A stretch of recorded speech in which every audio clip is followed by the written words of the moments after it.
Hello friends, welcome back to my channel. As I promised, मैं आज आपको बताने जा रही हूँ अंडमान निकोबार आइलैंड्स के travel itinerary and also my experiences.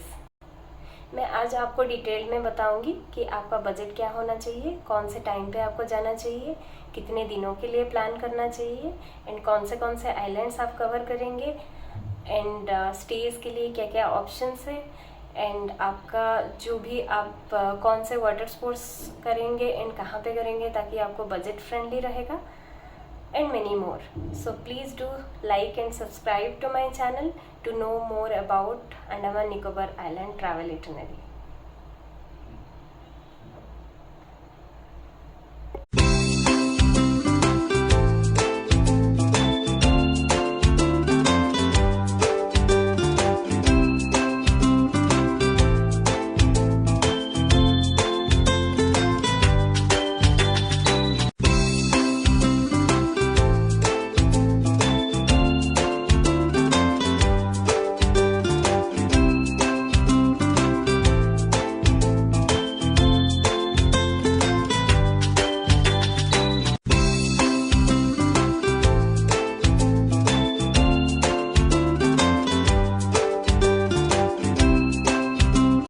हम लोगों का जो अंडमान निकोबार आइलैंड्स के लिए ट्रैवल इटिनरी था वो 7 nights 8 days के लिए था and we visited the island in the month of February. So वो बेस्ट टाइम होता है एक्चुअली ट्रैवल करने के लिए नवंबर टू February, क्योंकि बाकी के टाइम में इधर बहुत गर्मी रहती है नहीं तो बहुत ज़्यादा बारिश होती है. तो अगर बहुत बारिश होती है तो आप एक आइलैंड से दूसरे आइलैंड में मूवमेंट का प्रॉब्लम हो जाता है और बहुत सारे आइलैंड्स क्लोज भी हो जाते हैं. और अगर बहुत गर्मी होती है तो आप ठीक से घूम नहीं सकते हो, वहाँ पे बहुत ज़्यादा ह्यूमिडिटी भी हो जाता है, तो इसीलिए आपको अच्छा भी नहीं लगेगा घूमने के लिए. इसीलिए जो बेस्ट टाइम होता है ट्रैवल करने के लिए वो नवंबर टू February होता है. तो ओमिक्रॉन की वजह से हम लोगों का जो ट्रैवल प्लान था वो ऑलमोस्ट लाइक February में हुआ इंस्टेड ऑफ दिसंबर एंड जनवरी, क्योंकि दिसंबर एंड जनवरी में बहुत ज्यादा कोविड केसेस बढ़ गए थे इसी वजह से. बट अगर आप कभी भी प्लान करते हो तो and if you are able to travel in December and January that will be the best. और हम लोगों का जो भी बजट था वो ऑलमोस्ट 75 to 80,000 पर कपल था. तो 75 to 80,000 including the water sports में बोल रही हूँ. तो वाटर स्पोर्ट्स में हम लोगों ने स्कूबा डाइविंग किए थे एंड ऑल्सो स्नॉर्कलिंग किए थे एंड ये this includes the flight ticket, hotels, जो भी एक आइलैंड से दूसरे आइलैंड जाने के लिए जो भी टिकट्स है, और वो हमने प्राइवेट क्रूज में जाना आना किए थे. तो ये सब मिला के एक कपल के लिए 75 to 80,000. तो आप कब बुक करें ताकि आपको थोड़ा बजट फ्रेंडली हो, तो आपको 3 महीने पहले से बुक करने से बेटर है, specially for the flight tickets. तो Hyderabad to Port Blair and Port Blair to Hyderabad का जो फ्लाइट टिकट था वो पर कपल 27,000 था अराउंड. तो आप लोगों का ऑलरेडी मतलब आप लोग अगर चेन्नई के आसपास रहते हो तो फिर चेन्नई टू पोर्ट ब्लेयर और भी सस्ता होता है. बट अगर चेन्नई के आसपास नहीं है तो आप अगर हैदराबाद से जा रहे हो या फिर इंडिया के और किसी जगह से जा रहे हो तो आपको इसी रेंज में ही फ्लाइट टिकट्स मिलेंगे. तो हम लोगों का जो फ्लाइट टिकट था वो अराउंड 27,000 पर कपल था. और जो होटल्स है वो होटल्स के कॉस्ट भी आपको वही ऑलमोस्ट 2.5 महीने पहले ही बुकिंग करने पड़ेंगे. तो हम लोग 2 मंथ से पहले ही बुकिंग किए थे, जो कि हम लोगों को होटल्स का कॉस्ट भी मोर और लेस 17 to 18,000 हो गया था फॉर 7 nights 8 days एक कपल के लिए. और सारे जो होटल्स थे वो 3 स्टार होटल ही थे. तो हम लोगों ने 3 आइलैंड कवर किए थे. एक था Port Blair, Havelock and Neil island. तो पोर्ट ब्लेयर में हम लोग रुके थे एफ होटल में. तो F hotel is nearer to the airport, but आपको अगर जेटी के पास कोई होटल मिलता है तो that will be better. F hotel का मेंटेनेंस ठीक था, उसके सर्विसेज भी ठीक था, बट बेसिकली उसके जो पिक्चर्स है इंटरनेट पे वो थोड़ा सा न्यू प्रॉपर्टी का है, बट उतना न्यू है नहीं, थोड़ा सा तो पुराना है.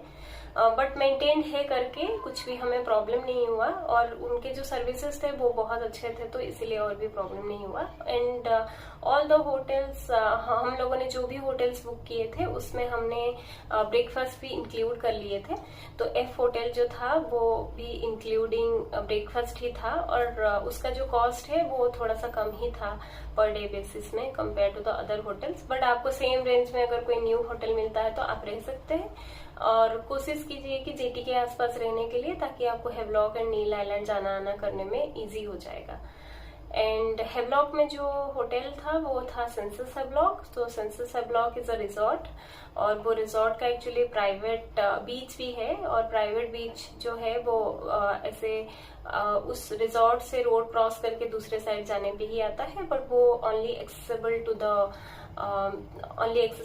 The people who are staying in the census Havelock. तो इसीलिए आपको वो प्राइवेट बीच जैसा ही लगेगा। एंड आपको अगर रिलैक्स करना है तो आप जाके वहां पे रिलैक्स कर सकते हो। वो बहुत ही वेल मेंटेन्ड है, उसके ब्रेकफास्ट भी अच्छे थे, उसके सर्विसेज भी अच्छे थे, और बहुत ही अच्छा रिजॉर्ट है। आई वुड सजेस्ट कि आप वहां पे भी जाके रुको, क्योंकि वो बहुत भी कॉस्टली नहीं था हेवलॉक के कंपैरिजन में। मतलब हेवलॉक में बाकी सारे होटल्स और भी कॉस्टली थे, तो उसके हिसाब से मुझे बहुत अच्छा लगा। एंड नील आइलैंड में हम लोगों ने जो रिजॉर्ट बुक किए थे वो लक्ष्मी कॉन्टिनेंटल रिजॉर्ट था। तो लक्ष्मी कॉन्टिनेंटल रिजॉर्ट भी मतलब चीप था थोड़ा सा कंपैरेटिवली, एंड उसका जो मतलब मेंटेनेंस है वो भी सही है, उसके जो सर्विसेज है वो भी सही है, और उसके स्पेशली उन लोगों ने हमें जो जो चाहिए था, मतलब जैसे डिनर के लिए अरेंजमेंट्स करना था, वहां पे जाने के बाद हमने बोलने के बाद उन लोगों ने अच्छा खासा अरेंजमेंट कर दिए थे। तो services and also the staff were really good. तो आप लक्ष्मी कॉन्टिनेंटल रिजॉर्ट भी आप बुक कर सकते हैं। तो ये था मेरा ट्रैवल का होटल डिटेल्स।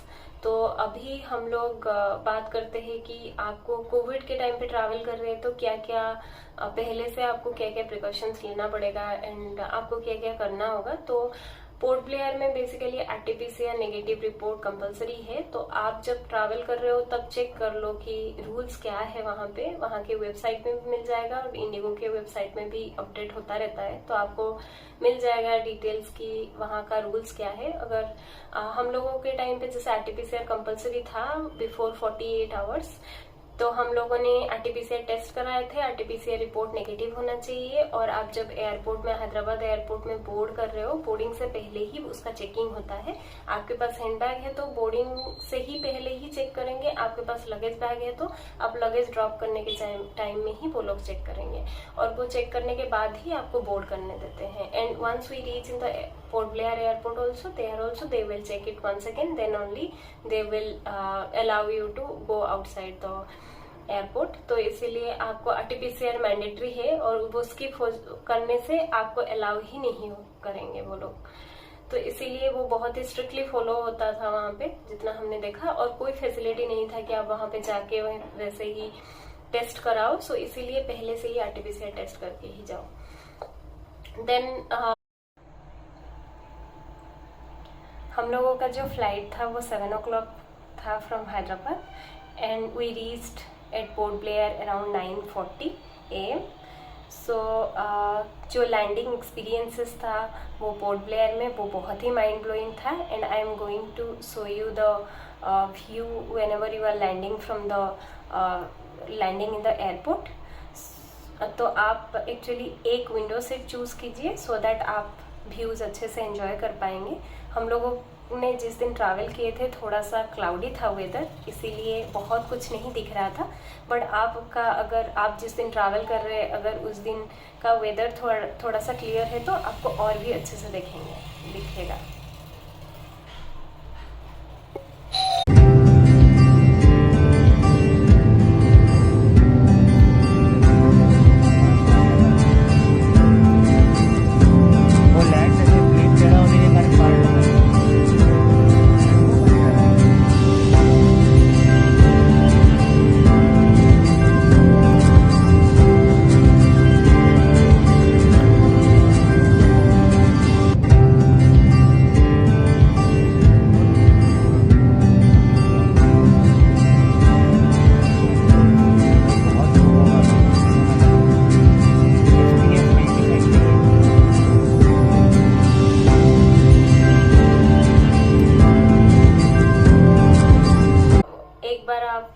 ब्लेयर में पहुंचने के बाद आप होटल चेक इन करने के बाद एक्चुअली आप उस दिन के लिए प्लान कर सकते हैं कि चिड़िया टप्पू घूमने के लिए। एंड चिड़िया टप्पू जब जाएंगे आप ऑन द वे में ही बहुत सारे अच्छे अच्छे पॉइंट्स है, but before going to Chidiya Tappu आप जाएंगे कैसे, वो भी तो मतलब हमने जैसे कोई ट्रैवलर के थ्रू बुकिंग नहीं किए थे, तो हम पहुंचने के बाद एयरपोर्ट में एक्चुअली आपको पहले से ही देख लेना चाहिए कि आपका जो होटल है वो एयरपोर्ट से कितना दूर है और कितना प्राइस का होना चाहिए कैब चार्जेस, क्योंकि ओला उबर वहां नहीं चलती है। तो आपको जो भी प्राइसेस है एक ऑन एन एवरेज रख के जाना पड़ेगा और थोड़ा सा बार्गेन करना पड़ेगा, तो उसके अकॉर्डिंगली वो लोग लेके आपको होटल में ड्रॉप कर देंगे। और उसके बाद हमने स्कूटी रेंट पे ले लिए थे, तो होटल वाले को पूछ लीजिएगा कि कहाँ पे आसपास स्कूटी मिलती है, और स्कूटी में अच्छा व्यूज भी रहता है और अच्छा भी लगता है, क्योंकि वहाँ पे पोल्यूशन उतना होता नहीं है, तो आपको अच्छा भी लगेगा। तो वही आप स्कूटी का जो रेंट है वो पर डे बेसिस में ऑलमोस्ट 500 to 600 के रेंज में आता है। तो वो वाला आप स्कूटी लेके आप पेट्रोल भरा के आप जा सकते हैं, जैसे जब आपको मन करे, जहाँ पे भी मन करे आप रुक सकते हैं, but make sure that you have a proper driving licence, क्योंकि पुलिस चेकिंग होता रहता है उधर।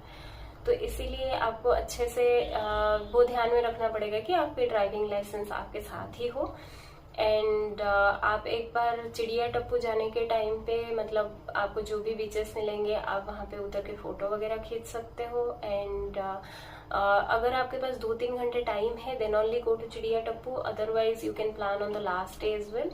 तो हम लोगों के पास टाइम था करके हमने थोड़ा सा जल्दी चेक इन करके जल्दी फ्रेश होके रेडी हो गए थे, इसीलिए हम लोग चिड़िया टप्पू चले गए थे। एंड चिड़िया टप्पू के पास में ही एक मुंडा पहाड़ बीच है, तो वहां पे ट्रेकिंग करके लोग जाते हैं करके बोलते हैं, बट आप ना स्कूटी में भी जा सकते हो। रोड्स थोड़े खराब है जो चिड़िया टप्पू से लेके मुंडा पहाड़ तक, बट आप फिर भी स्कूटी में धीरे धीरे जा सकते हो, आपको टाइम भी सेव हो जाएगा और ज्यादा टायरिंग भी नहीं रहेगा, और वहाँ पे बीचेस भी बहुत अच्छे हैं। तो मैं आपको let's enjoy the views when you are going to चिड़िया टप्पू एंड ऑल्सो द मुंडा पहाड़ बीच का जो भी व्यूज है उसको एंजॉय कीजिए।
I hope you like the views of चिड़िया टप्पू and मुंडा पहाड़ beach and especially the sunset.